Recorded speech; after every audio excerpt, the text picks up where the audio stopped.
One day, Thomas was at the junction when Gordon shuffled in with some trucks.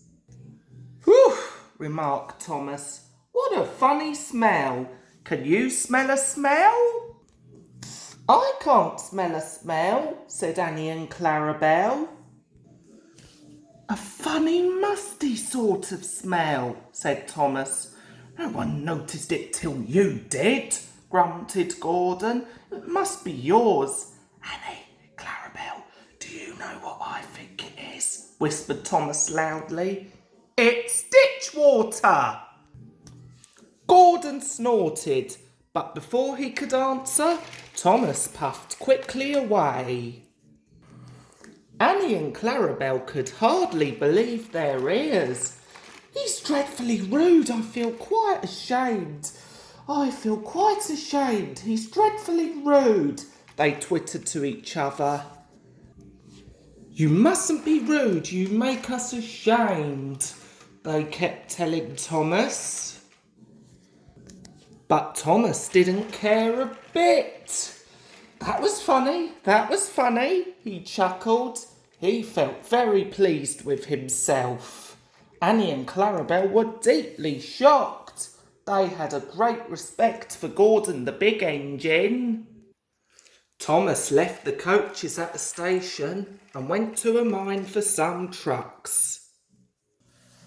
Long ago, miners digging for lead had made tunnels under the ground. Though strong enough to hold up trucks, their roofs could not bear the weight of engines. A large notice said, "Danger! Engines must not pass this board." Thomas had often been warned, but he didn't care. Silly old board, he thought. He had often tried to pass it, but had never succeeded.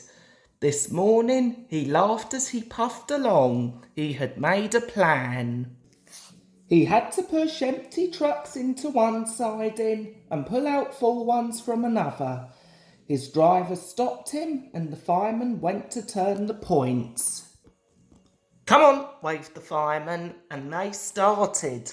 The driver leaned out of the cab to see where they were going.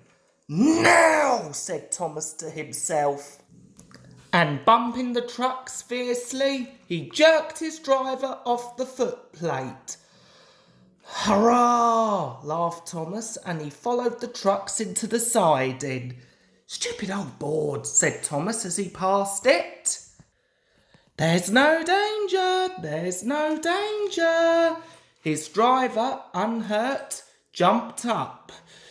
"Look out!" he shouted. The fireman clambered into the cab. Thomas squealed crossly as his brakes were applied. "It's quite safe," he hissed. "Come back!" yelled the driver. But before they could move, there was a rumbling and the rails quivered. The fireman jumped clear, and as he did so, the ballast slipped away and the rails sagged and broke. "Fire and smoke," said Thomas. "I'm sunk." And he was. Thomas could just see out of the hole, but he couldn't move. "Oh dear," he said. "I am a silly engine." "And a very naughty one too," said a voice behind him. "I saw you." "Please get me out. I won't be naughty again." "I'm not so sure," replied the Fat Controller. "We can't lift you out with a crane. The ground's not firm enough. Let me see. I wonder if Gordon could pull you out." "Yes, sir," said Thomas nervously. He didn't want to meet Gordon just yet. "Down a mine, is he?" laughed Gordon. What a joke, he chortled, puffing to the rescue. "Boop, boop, little Thomas," he whistled. "We'll have you out in a couple of puffs." Strong cables were fastened between the two engines. "Are you ready? Heave!" called the Fat Controller. But they didn't pull Thomas out in two puffs.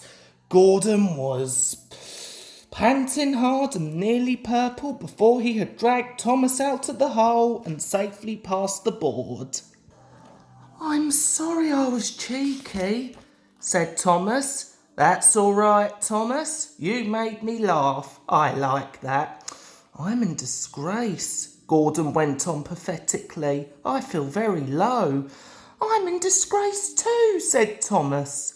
"Why, so you are, Thomas. We're both in disgrace. Shall we form an alliance? What was it?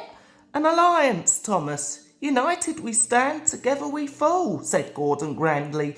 "You help me and I help you. How about it?" "Right you are," said Thomas. "Good, that's settled," rumbled Gordon, and buffer to buffer the alleys puffed home.